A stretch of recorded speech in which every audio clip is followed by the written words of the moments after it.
ओम शांति। यज्ञ माता जगदम्बा सरस्वती। सरस्वती माँ ने ही मुझे ज्ञान सिखाया, योग कराया। मधुबन की ब्रह्मा कुमारी मोहिनी बहन जी अपने अनुभव सुनाते हुए कहती है कि मैं पहली बार सन 1955 में आबू में ही मम्मा से मिली।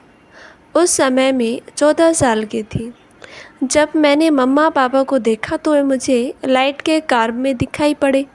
उनकी मीठी दृष्टि मेरे ऊपर पड़ते ही मैं सोच में पड़ गई कि मैं कहाँ आ गई हूँ, किन फरिश्तों की दुनिया में आ गई हूँ, जो उस दुनिया से बहुत प्यारी भी है और न्यारी भी है।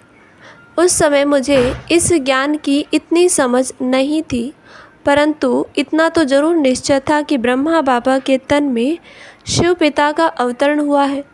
वे यह ईश्वरीय ज्ञान दे रहे हैं। बाबा ने मुझे देखकर मम्मा से कहा, मम्मा इस बच्चे को 7 दिन का कोर्स कराओ। मुझे भी बाबा ने कहा, तुम मम्मा से 7 दिन ज्ञान सुनो। बाबा का छोटे बच्चों से विशेष स्नेह था और ज्ञान की पालना देने में विशेष ध्यान था।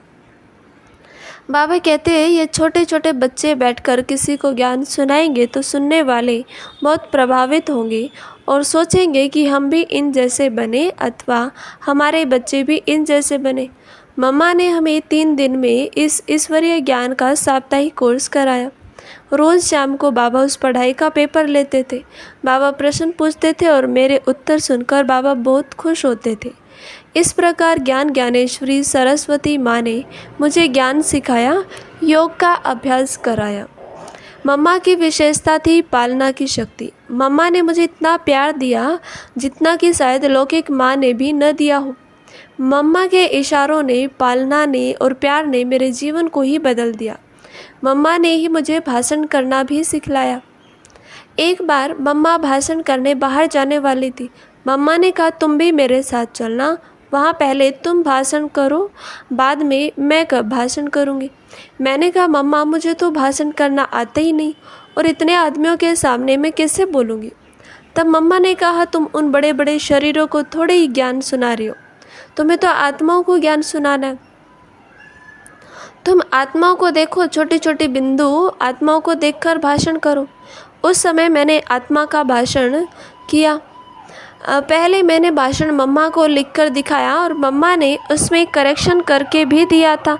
इस प्रकार मम्मा ने मुझे प्यार दिया, पालना दी, ज्ञान समझाया, योग का अभ्यास कराया और भाषण करना सिखाया। मम्मा बाबा की एक महान आज्ञाकारी बच्ची थी। इसका एक उदाहरण आपको सुनाती हूँ।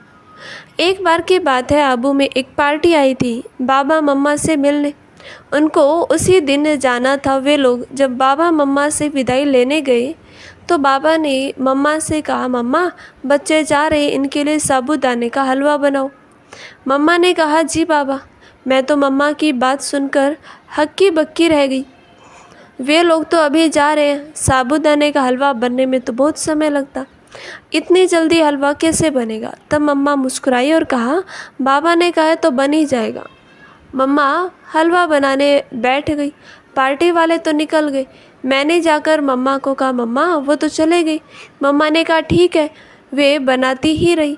फिर मैंने बाहर जाके देखा, वे तो गेट से बाहर निकल गए थे। फिर मैंने आकर मम्मा से कहा, मम्मा वे उधर तक गए हैं। मम्मा ने कहा, ठीक है। मम्मा बनाती गई।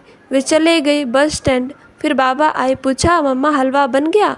मम्मा ने कहा, हाँ बाबा बन रहा है।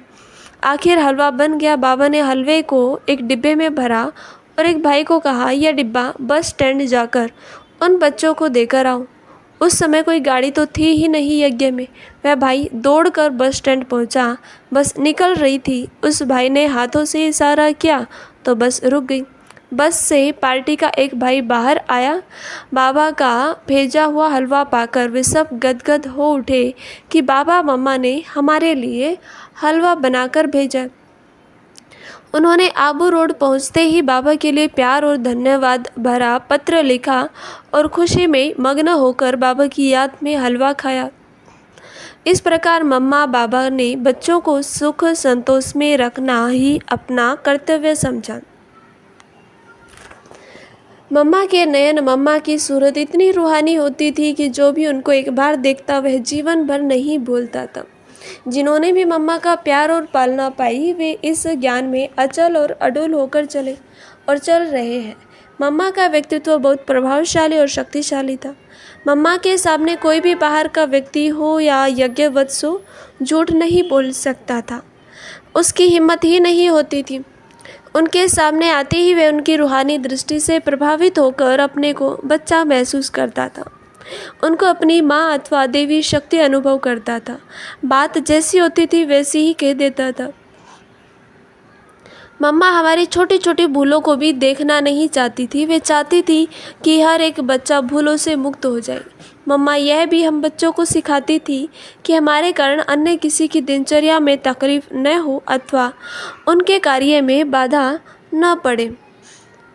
इस विषय में मुझे एक घटना याद आती है। मैं मधुबन में पहले पहले मुरली लिखने की सेवा करती थी।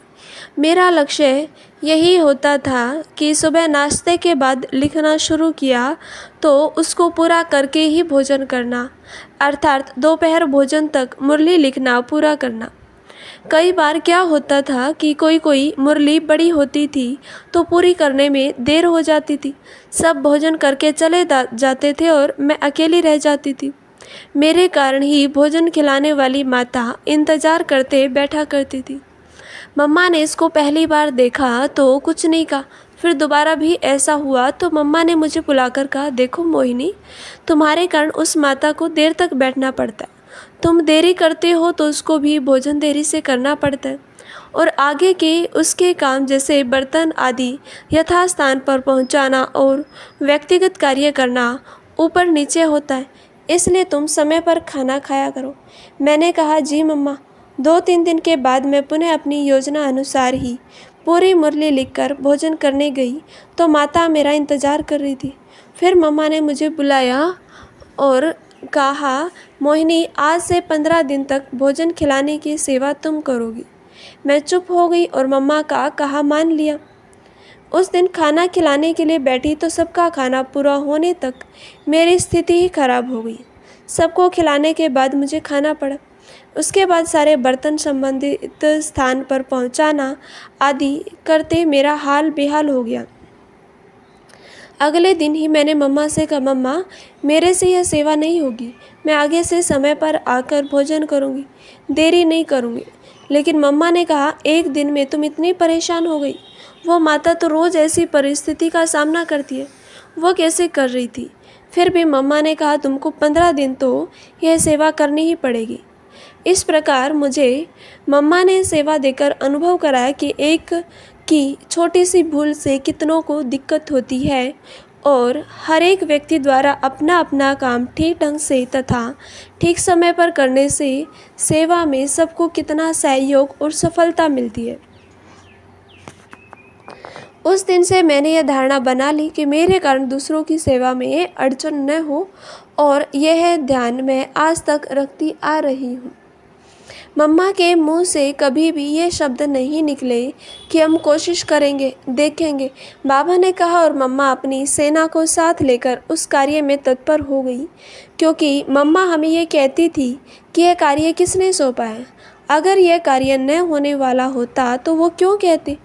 बाबा ने यह कार्य हमें ही क्यों कहा, उसको करने की योग्यता हमारे में है, इसलिए कहा ना। बाबा की कोई भी आज्ञा अथवा सेवा के लिए ना नहीं कहना। इस तरह मम्मा से बहुत प्रेरणा लेकर उनके दिखाए हुए मार्ग पर मैं चल रही हूँ और आध्यात्मिक जीवन को उन्नति के शिखर पर पहुँचा रही हूँ।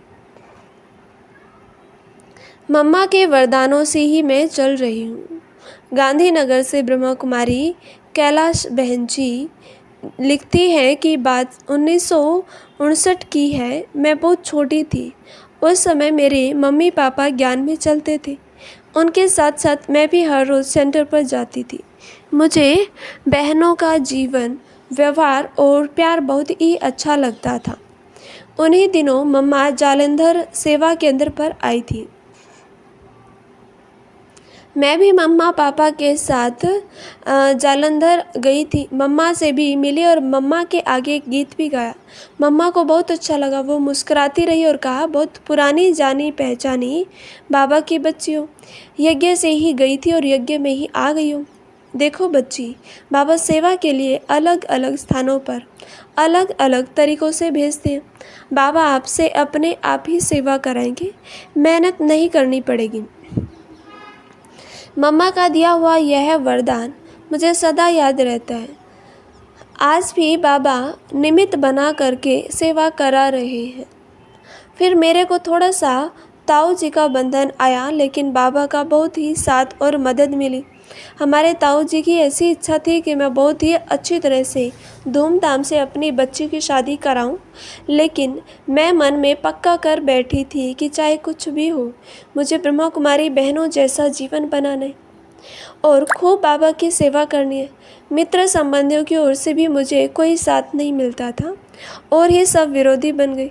मेरी मम्मी और पिताजी की इच्छा थी कि बच्ची ब्रह्मा कुमारी बने। कोई भी सेवा करते मुझे अलौकिक खुमारी चढ़ी रहती थी। पढ़ी लिखी भी नहीं थी, इसलिए अंदर ही अंदर बहुत सोचती रहती थी।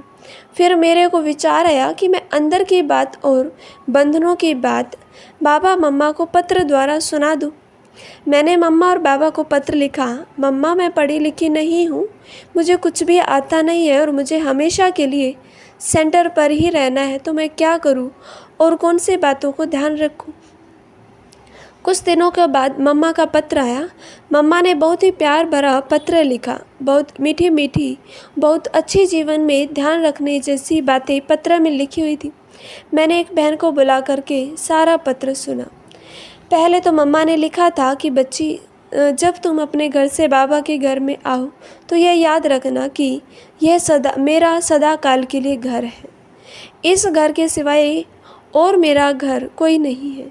बाबा मम्मा और दैवी परिवार के सिवाय मेरा और कोई परिवार नहीं है। दूसरा, बाबा ने लिखा था कि यह भी याद रहे कि मैं जीवित आई थी, अब बाबा के घर से मरकर निकलूंगी। तीसरी बात, बच्चे ये ध्यान रखना कि सेवा अर्थ बहुत सी जगहों पर जाना पड़ता है, सो कभी भी एक घर की बात दूसरे घर नहीं बताना। इन सब बातों को अमल में लाकर बाबा का अंत तक बने रहेंगे। जैसे कन्या की शादी हो जाती है तो वह पिछले घर को छोड़कर और भूलकर ससुराल घर की बन जाती है, तभी वह अच्छी तरह सबको और अपने को खुश रख सकती है। बार बार अपने पियर घर की ही बातें करती रहे तो अच्छा नहीं लगता। ऐसे ही जहाँ भी बाबा भेजे, जैसे भी रखे, जैसा भी स्थान हो, जैसे भी साथी हों, हमें अच्छी तरह से सबके साथ रहना है। सबके साथ सबको देख करके चलना है।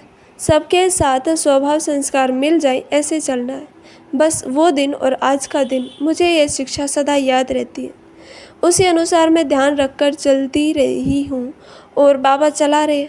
ये बोल सबके कोई साधारण बोल नहीं थे, लेकिन ये बोल मेरे लिए वरदान बन गए। बस बाबा मम्मा के वरदानों से ही और सब आत्माओं की दुआओं से चल रही हूँ। माँ ओ माँ, तू है जग की ठंडी छाँव। बीदर, कर्नाटक से ब्रह्मा कुमारी संतोष बहन जी लिखती है कि नारी जीवन झोले की तरह कभी इस पार कभी उस पार होता है, मगर मेरी मीठी प्राणदायिनी माँ ने मेरे जीवन को उस पार से सिर्फ इस पार कर दिया, जिसके आनंद का तो पारावार ही नहीं है।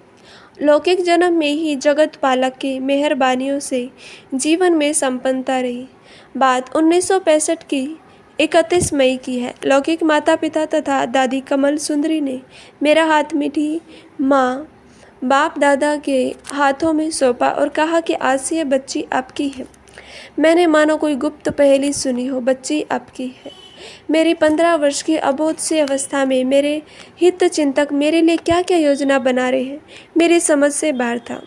1950 की 31 मई को पुणे में शारीरिक जन्म हुआ था। 10 वर्ष के बाद पहली बार लौकिक माँ बाप के साथ सेवा केंद्र पर जाने का शुभ दिन आया, वो भी 31 मई 1960 का दिन था। तीसरे जन्म में प्रवेश पाने जैसी घड़ी 31 मई 1965 को आ पहुंची। जब प्रातः नाश्ता साकार माँ के साथ, दोपहर का भोजन साकार माता पिता के साथ, शाम के को पिकनिक और रात्रि भोजन अलौकिक लौकिक माता पिता एवं प्रेरणा स्रोत दीदी कमल सुंदरी जी के साथ किया। भोजन के बाद बाप दादा बोले, कठपुतली संतोष, तुम तो खास मम्मा की बेटी लगती हो, लौकिक माता से तो बिल्कुल मिलती ही नहीं हो। मेरा दिल धन्यता से उछाले मारने लगा। रात्रि क्लास के बाद विश्राम कक्ष में प्रवेश पाने से पहले मेरे हाथों को अपने हाथों में लेते हुए मीठी माँ ने मधुर महावाक्य उच्चारे। तुमने जो किया वो समझकर किया। बाबा के हाथ में हाथ दिया। संग संग जीने का वायदा भी किया। समझकर किया है ना? मैंने कहा, जी मम्मा। तो मिर्ची के बोरे के बोरे खाने पड़ेंगे, खा सकोगी? जी मम्मा। मम्मा ने फिर कहा, पानी के घड़े पीने पड़ेंगे, पियोगी? जी मम्मा। पीछे पीछे दादी जमुना आ रही थी, प्रचंड शीतलता संपन्न मगर नूरानी मशाल माँ के कक्ष में प्रवेश कर चुकी। दादी जमुना जी ने पूछा, हर बात में हाँ जी तो कह दिया, इसका अर्थ भी जानती हो? मैंने कहा, ना जी। ओहो, तो कल कमरे में आना, तुम्हें अर्थ समझाऊंगी। उनसे पहले ही बाप दादा ने अमृत वेले के मधुर महावाक्यों में अर्थ भी समझा दिया।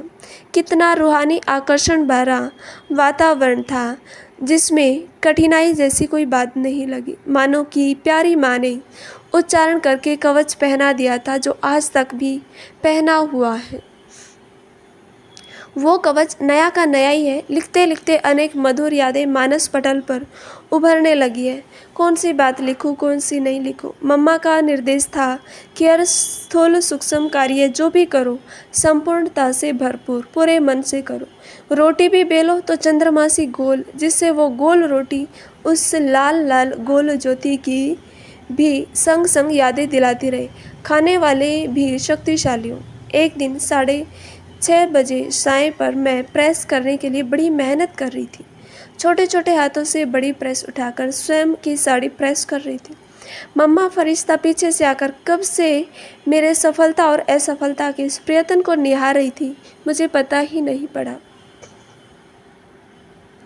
अचानक मुझे एक तरफ हटने लिए कहा और स्वयं साड़ी प्रेस करके दिखाने लगी। मैं आनंद विभोर स्थिति में यह कहना भी भूल गई कि अब मैंने सीख लिया, बाकी मैं कर लूँगी।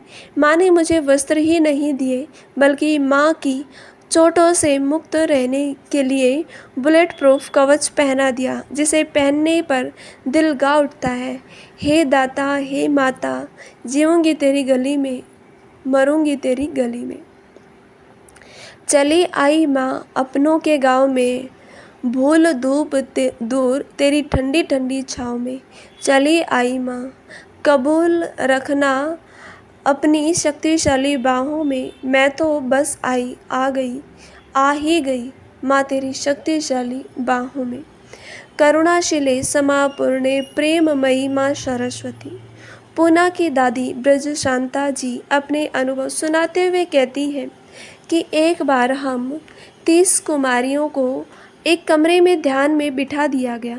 उस समय वहाँ इतनी शांति छा गई कि कई कन्याएं तो ध्यान में चली गई। बाबा ओम निवास में रहते थे, जिसका पहले जसोदा निवास नाम था। तब बाबा को फ़ोन पर बताया गया कि कई कन्याएं ध्यान में चली गई। वे ध्यान में पियो पियो बोल रही है। बाबा आए, उनको ध्यान से उतारा। मम्मा में ज्ञान समझाने की विधि बहुत प्रभावशाली थी। मम्मा जिस किसी को ज्ञान सुनाती थी वह जरूर प्रभावित होता था। हमारे बाप और दादा भी रोज़ ज्ञान सुनने ओम मंडली में आते थे। सिंध में इस ज्ञान के लिए बाबा के लिए अथवा मम्मा के लिए किसी की कोई शिकायत व विरोध नहीं था। शिव बाबा को उस समय हम आलमाइटी बाबा कहते थे। जब पवित्रता की धारणा के नियम लागू किए, तब से विरोध प्रारंभ हुआ। इससे पहले ओम मंडली की सब प्रशंसा करते थे, इज्जत करते थे। एक दिन टेनिस कोर्ट में ले जाकर मम्मा ज्ञान सुना रही थी। उस समय मम्मा ने कहा, देखो ब्रज शांता, इधर देखो, तुम्हें कौन सुना रहा है? यह ज्ञान तुमको कौन दे रहा है? तुम्हारे सामने कौन खड़ा है?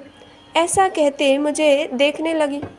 मम्मा के बोल में मम्मा के रूप में साक्षात बाबा का स्वरूप अनुभव हो रहा था।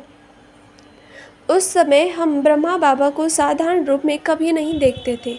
हम ब्रह्मा बाबा को निराकार का साकार पार्ट मानते थे।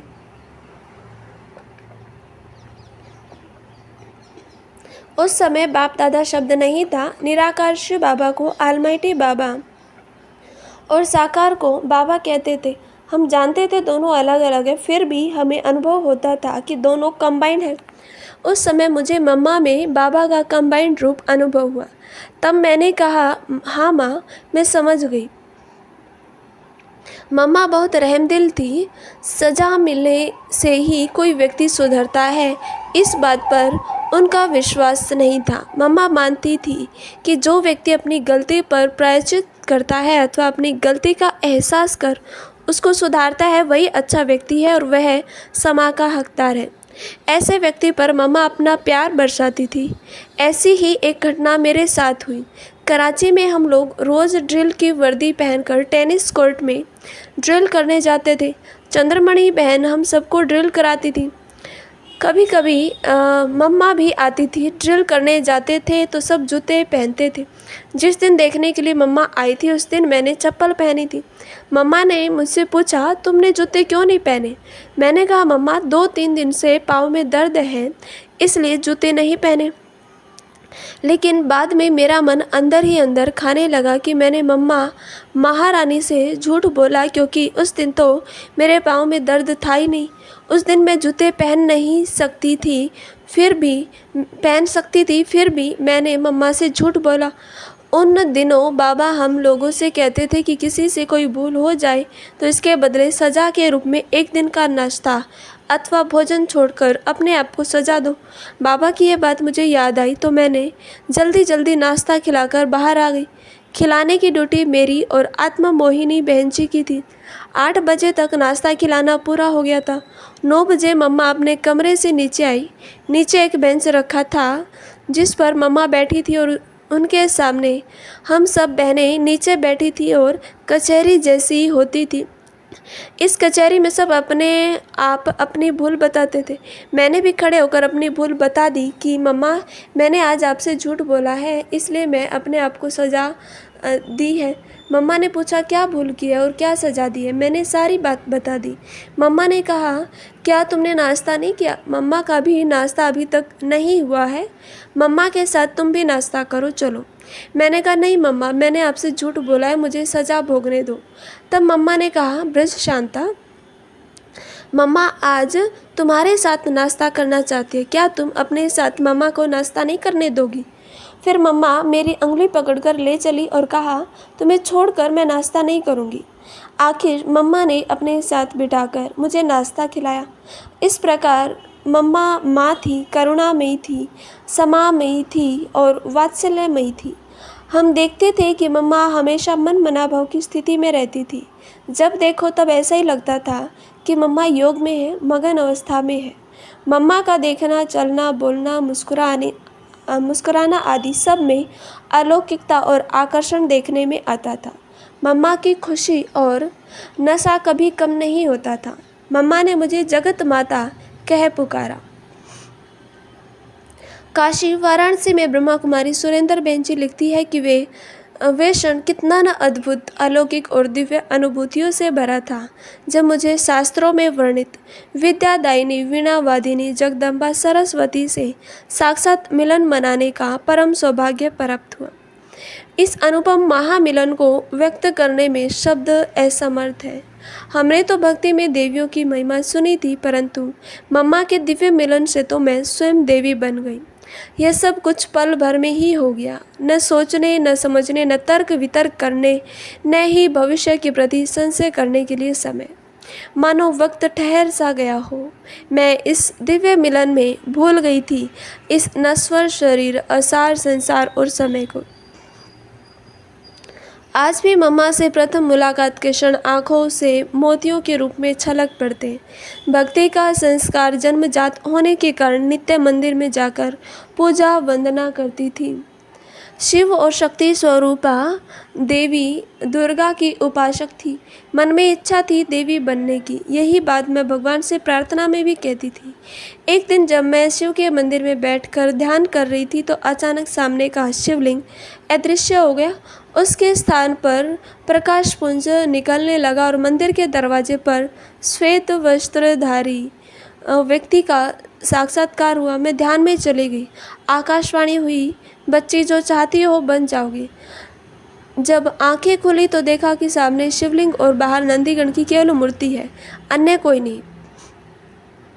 बाद में यही साक्षात्कार मुझे मम्मा से मिलन कराने का अनोखा माध्यम बना, क्योंकि इस साक्षात्कार के बाद मुझे सचमुच देवी बनने की धुन से सवार हो गई। मन में यही आता था कि कहीं हिमालय की कंदराओं में जाऊं और तपस्या करके देवी बन जाऊं, लेकिन कन्या होने के कारण आगे कदम नहीं बढ़ा पाती थी।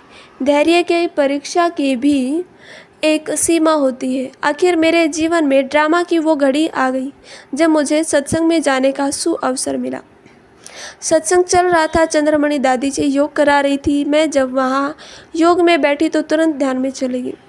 ध्यान में शिव बाबा ने पूछा, बच्ची जगदम्बा सरस्वती से मिलना चाहती हो?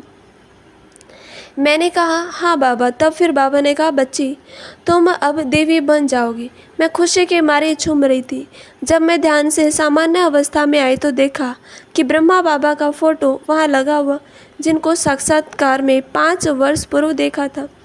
यही मुझ पर मुझे मातेश्वरी जगदम्बा के अमृतसर आने का समाचार मिला।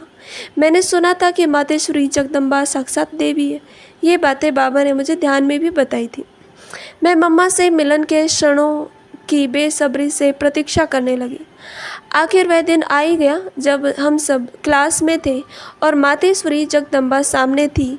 तो पहली दृष्टि मम्मा पर जो ही पड़ी, मुझे मम्मा के बदले वीणा वादिनी साक्षात सरस्वती का साक्षात्कार हुआ और उनके चारों ओर प्रकाश का चक्रमण करता हुआ पुंज दिखाई दिया। मम्मा के इस तेजोमय स्वरूप को देखकर मैं अभिभूत हो गई। इसके बाद मम्मा संदली पर बैठी। अचानक मम्मा के स्थान पर कभी दुर्गा, कभी लक्ष्मी और कभी भक्ति मार्ग वाली सरस्वती दिखाई पड़ी। ये देखते देखते मैं ध्यान में चली गई। मैं शुरू से ही ध्यान में सहज रूप से चली जाती हूँ। इसके बाद मम्मा ने मुरली चलाना प्रारंभ किया। मम्मा के एक एक शब्द का जादुई चमत्कार था, जिससे बड़े छोटे सब सहज रूप से समझ सकते थे। उस समय मेरी उम्र लगभग 12-13 वर्ष थी। फिर भी मम्मा के प्यार ने मुझे लौकिक माँ का प्यार भुला दिया और मैं मम्मा को ही लौकिक अलौकिक माँ स्वीकार करने लगी। पहली बार जगदम्बा माँ के मुखारविंद द्वारा ज्ञान मुरली सुनकर जीवन में सर्वाधिक खुशी हुई। मम्मा की आवाज़ के साथ साथ मुझे सितार की मधुर ध्वनि भी सुनाई पड़ रही थी। मुरली के बाद मम्मा ने मुझे वरदान देते हुए कहा, मुरली को सुनकर दूसरों को सुनाना यह तुम बच्चों का ही कार्य है। तुम शिव शक्ति हो। शक्ति सेना में सम्मिलित होकर बाबा के कार्यों को पूरा करो। तभी मैंने मन ही मन वायदा किया कि मैं अपनी इस माँ के वचनों को अवश्य ही पूर्ण करूँगी। दूसरी बार मम्मा से मिलने का परम सौभाग्य प्राप्त हुआ पंजाब के बटाला शहर में, दादी चंद्रमणि जी की पालना में पली हुई कन्याओं से। तब सारा हॉल भरा हुआ था। इतनी कन्याओं को देख मम्मा बेहद खुश दिखाई दे रही थी। मम्मा ने सेवा और सेवा करने की विधि के ऊपर अच्छी क्लास कराई और हमें ईश्वरीय सेवाओं में निकलने के लिए प्रेरित किया। उम्र में मैं सबसे छोटी और दुबली पतली थी। फिर भी मम्मा की क्लास से प्रेरणा लेकर मैंने सेवाओं में निकलने की दृढ़ प्रतिज्ञा की। चंद्रमणि दादी जी द्वारा मिली ईश्वरीय पालना और स्नेह के कारण किसी भी कन्या का दिल बाहर जाने का नहीं हो रहा था, परंतु मैंने मम्मा से कहा, मम्मा मैं बाहर ईश्वरीय सेवा अर्थ जाऊंगी। पर मम्मा ने मेरे निश्चय की परीक्षा ली और पूछा कि अगर तुम्हारी माँ ने मना किया तो क्या करोगी? तब मैंने संकोचवश कहा कि मम्मा आप ही तो मेरी माँ हो। तब तक मैं अपनी लौकिक माँ को सचमुच जैसे भूल चुकी थी। यह मम्मा के प्यार का जादुई चमत्कार था। फिर मम्मा ने कहा, मैं तुम्हें शेरों के पास भेज दूँ तो डरोगी नहीं? शेरों का शिकार करोगी ना? यद्यपि मैं शेरों का भावार्थ नहीं समझ पा रही थी, फिर भी मैंने उत्तर दिया, हाँ जी मम्मा। फिर मम्मा ने जैसे कि एक से एक परीक्षा लेते हुए मुझे फुल मार्क्स देकर काशी के विद्वान पंडित महामंडलेश्वर शंकराचार्य एवं विद्वत परिषद की सेवा अर्थ भेजा। ईश्वरीय सेवा में निकलने से पहले मम्मा ने हमें अपनी विशेषताओं से भरपूर किया। हमने अपनी आंखों के सामने उस समय के प्रतिष्ठित उम्रदराज व्यक्तियों को भी मम्मा की अलौकिक शक्ति के आगे नतमस्तक होते हुए देखा। यह उनकी असीम ईश्वरीय शक्ति का ही चमत्कार था। मम्मा न केवल मीठी और मधुर वाणी बोलती थी, बल्कि उनके नैनों की भाषा भी इतनी ही मधुर एवं मीठी थी, जो कोई भी नज़र मिलाए उसे सहज आभास होता था कि मम्मा हमें कितना प्यार करती है। मेरे अंदर कम बोलने और अधिक संकोच करने का संस्कार बचपन से ही था। इस पर मम्मा ने कहा, तुम्हें शक्ति की देवी दुर्गा बनकर सेवा करनी है। दुर्गा देवी कभी संकोच नहीं करती। इस प्रकार मम्मा ने मेरी अनेक सूक्ष्म कमजोरियों का अपनी मीठी मीठी शिक्षाओं द्वारा बहुत ही सहज परिवर्तन कर दिया। फिर मम्मा ने मुझे समझाया कि तुम जगत माता हो। जगत माता के सम्मुख हर प्रकार के बच्चे आएंगे, कोई प्रेम वाले, कोई नटखट। मैंने मम्मा के दिए इस स्वमान का विशेष प्रयोग किया और सेवा क्षेत्र पर सेवा में सफलता प्राप्त करने में विशेष मदद अनुभव की। आज भी मुझे लगता है कि मम्मा सूक्ष्म रूप में मेरे सम्मुख उपस्थित है और समय प्रति समय मार्गदर्शन करती रहती है। मम्मा अपने आप में ज्ञान, योग और दिव्य गुणों की प्रतिमूर्ति थी। भला मम्मा की महिमा को शब्दों की सीमाओं में कैसे व्यक्त किया जा सकता है। अच्छा, ओम शांति। ऐसे और अधिक मम्मा के बारे में सुनने के लिए इस चैनल को सब्सक्राइब करें, लाइक करें, शेयर करें।